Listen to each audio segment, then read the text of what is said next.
Good afternoon. Welcome back to my channel. This is the Hoodoo Butterfly, and I'm just popping in to say happy holidays.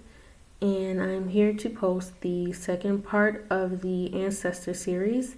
This part of the series is called What? This is the second video representing the second W in the 5 W's, the who, what, when, where, why, and how regarding the ancestral communication that I am presenting to you guys. This video shouldn't really be too long. I'm just going to give a quick but informative and thorough rundown on what I feel is important for you guys to know in the second step of ancestral communication. So let's hop in. So after you have watched the first video, unless you're just skipping ahead, which is fine, I'm just going to talk about a few simple things regarding the second W, which is the what.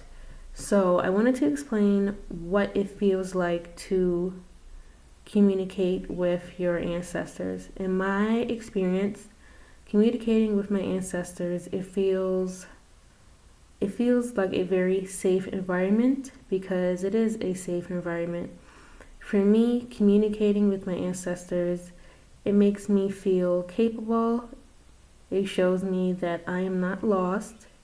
I feel blessed. I feel safe and protected. I feel guided, supported. I feel empowered, and most importantly, I feel loved. And I wanted to go ahead and make sure that I explain that, because a lot of times I think people will hear about, ancestral communication and ancestral veneration, and they won't be able to connect to it because they don't even have an idea of what it would feel like to communicate with them. So I wanted to make sure that I threw in all of those descriptive words so that if there was anyone watching this video who is considering reaching out to their ancestors, who have their good intent at heart regarding any matters of life, I wanted to share my experience and share how they make me feel so that you can experience the same thing. Because if you are in contact with an ancestor who protects you and who has your good intent at heart, you will definitely feel safe, supported, guided, and you will feel very empowered. Because when I first started to communicate with my ancestors, I did not feel confident because of what I had gone through, and I wasn't sure if my ancestors were going to be of use to me, or if they were going to be of help to me, because I think in my subconscious I kind of felt like it was going to be the same experience that I had with my physically still living relatives that were around me. And I won't say that I don't get along with all my relatives, but I've had my share of family drama and conflict, and it kind of skewed my view because your ancestors are your family. So in the back of my mind, I was like, well, why would I communicate with my ancestors? Because I didn't know them and I never met them, because they were physically present way before I was. I wasn't born until 1996. So with me embracing and recognizing how ancestral communication makes me feel and what it's done for me, it's been a very, very helpful experience with my belief in the divine and in spirituality, and with my belief in myself. And I have definitely grown a lot in who I am and finding out what my purpose is through the ancestral communication. So I just wanted to share just a few adjectives of what it feels like to genuinely communicate and connect with your passed on loved ones, aka your ancestors. What it felt like at first to communicate with my ancestors, it felt like entering a secret society, because I was very unsure and I thought it was kind of strange because I had never heard of it. It was the tarot reader who I was talking to at the time, and she was bringing me frequent messages about my ancestors and who they were and stuff like that. And I didn't really know what to expect because I did not grow up with any spiritual basis. Maybe a fair share of it, but I grew up in a very religious environment, so I never heard of anything like that because ancestral communication is also considered mediumship. And in the church that I grew up, in the environment that I grew up in, all of that stuff was labeled bad and evil. And I came to the realization that that was not evil and it was not wrong to communicate with your passed on loved ones, despite what had been indoctrinated in me growing up. So, first off, I didn't feel comfortable at all. I don't think that many people do unless they are raised with that tradition of spirituality within their home to do, candlelight vigils for passed on loved ones, or leaving out a plate of food, which is known as an offering, or even leaving out a glass of wine, which is also known as an offering. So I didn't do any of those things growing up. And it was very, very, very different for me to begin to communicate with them. So at first I wasn't very comfortable and I was extremely hesitant because I didn't really know who they were or what they were about. I was just getting into spirituality. I was just getting into practicing it daily because I would start to watch tarot readings. Excuse me. I started to watch tarot readings in 2019, but I never told like my mom and my family because all of that stuff that I grew up with in church and being religious, all of that stuff was labeled as wrong. So I never spoke about any of my curiosity regarding spirituality. So everything from tarot readings to crystals, everything that I had a natural interest about, I just didn't say anything. So for a tarot reader to tell me something else on top of everything else that I started to explore, it was just too much at the time. It was a lot. So in the beginning, I wasn't really sure at all. But I can say that now, after communicating with my ancestors for about 2 years now, it feels like second nature, and it has become second nature. And it is very natural and it's very easy now because I had to implement the practice of not only just the offerings of food and wine and stuff like that.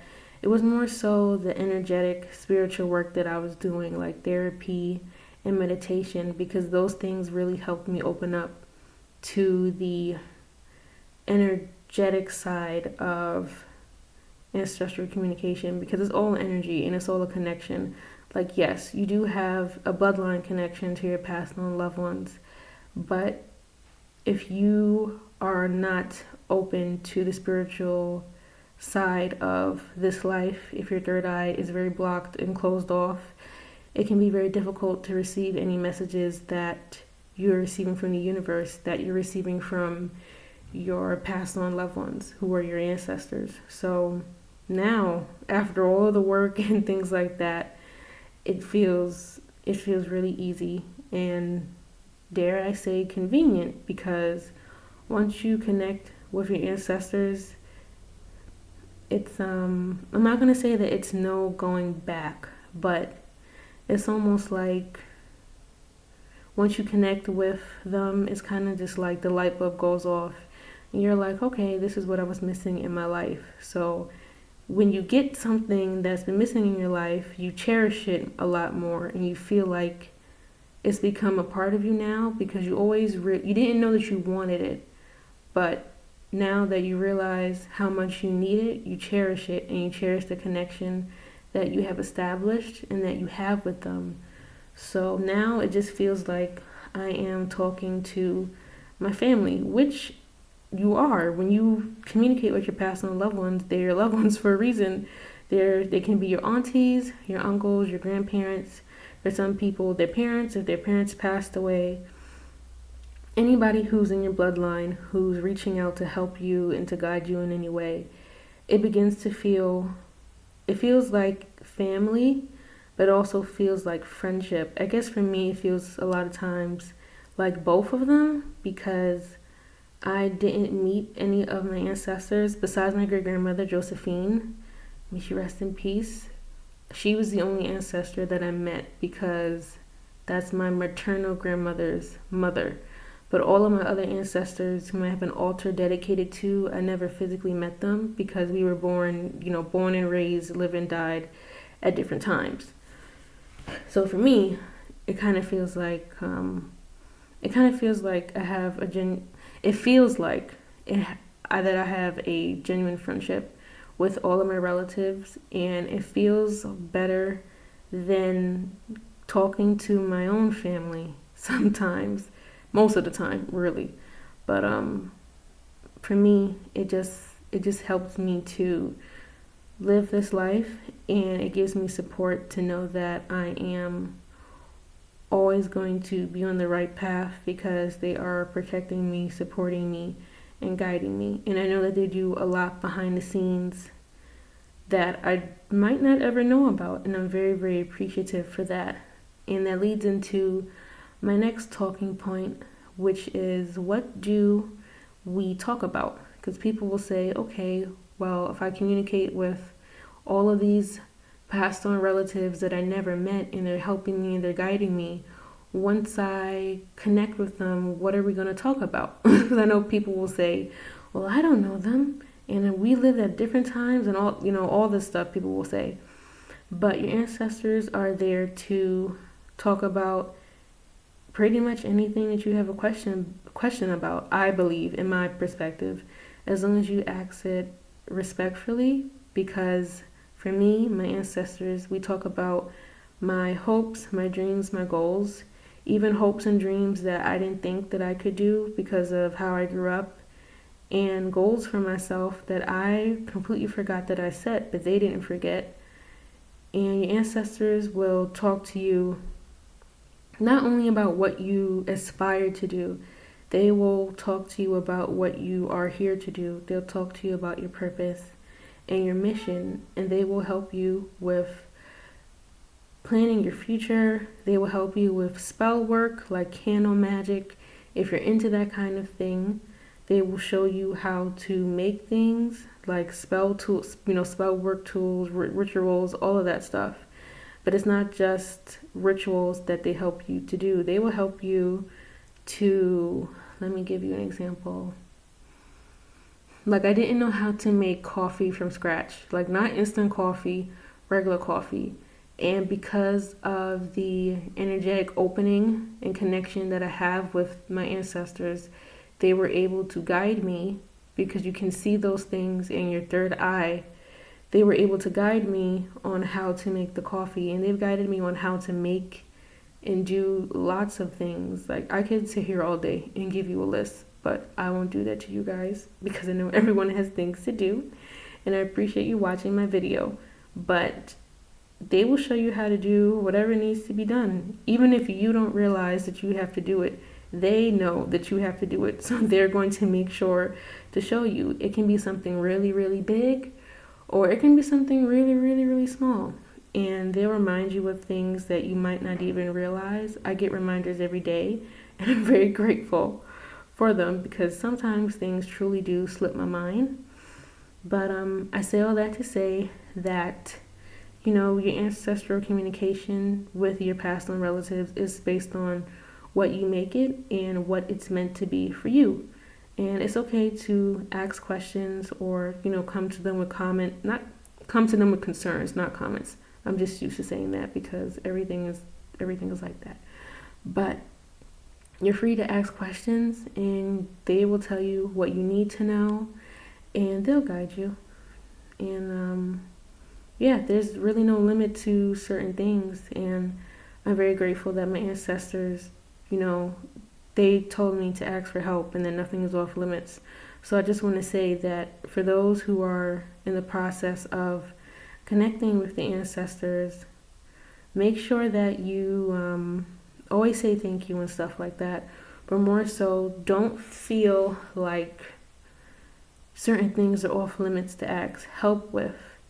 Let's say your cars aren't running, you can ask them, please help me to get my car fixed, because you might not know anybody who can fix your car, but they'll be able to bring you the resources or bring the direct person to you who can fix your car. So things like that, like anything that you need help with, anything that you need help with, any matter, any concern, at any time, any place, and you don't have to be by your altar or in a quiet spot to hear them or to ask for their help. Literally, they can hear you all the time. And your ancestors never leave your side, so you're never alone. So when you feel alone, and when you feel like, you're going through it by yourself, you're not by yourself. Like, you are never alone. And I've taken great comfort in realizing that I'm not alone, even when I feel alone and when I feel like really down and sad. I just have to remind myself that no, I'm not alone, and that my past on loved ones, who are my ancestors, who at the end of the day, who are my family, they're with me all the time. Ancestors never leave and they never forsake. So don't worry, you will be more than okay in the hands of your ancestors. I do want to say one last thing before I finish. Your ancestors, even though you might not have met them when they were in their physical body, just try to embody the mindset that they're not gone, that they are only transformed. It feels like sometimes when people pass away or they physically die, that they're gone forever, but they're not gone forever. There could be somebody watching this video who their dad passed away when they were a teenager and they're in their 30s or their 40s now, but your dad's physical body might be gone, even if he passed away in, a tragic circumstance. My condolences. He's not, his spirit and his energy is very much alive, and he was just transformed into a spiritual being now, because we are spiritual beings, but we're in a physical body while we're here on this earth. So once we set aside and separate from our physical bodies, the energy and the spirit and the essence of your dad or whomever it was, in regards to this message, don't worry about the fact that they're gone. Just try not to think about it like that. Just remember that anyone who was in your life who might have passed away, that they're not gone and they're not dead, because they are very much alive in spirit. They are just transformed and they are very much alive in energy. And the clock is 444 for those who are into angel numbers as I finish this video and conclude this message. I hope that you all learned from this video today, and I hope that you will stay tuned for the next part of the series, which should be the third W. I might combine it with the fourth, but I do hope that everyone can take what resonates with them in this video, and I hope that you come back and stay tuned for the middle and conclusion of this series. Thank you guys for watching and subscribing to my channel, and have a wonderful, blessed day.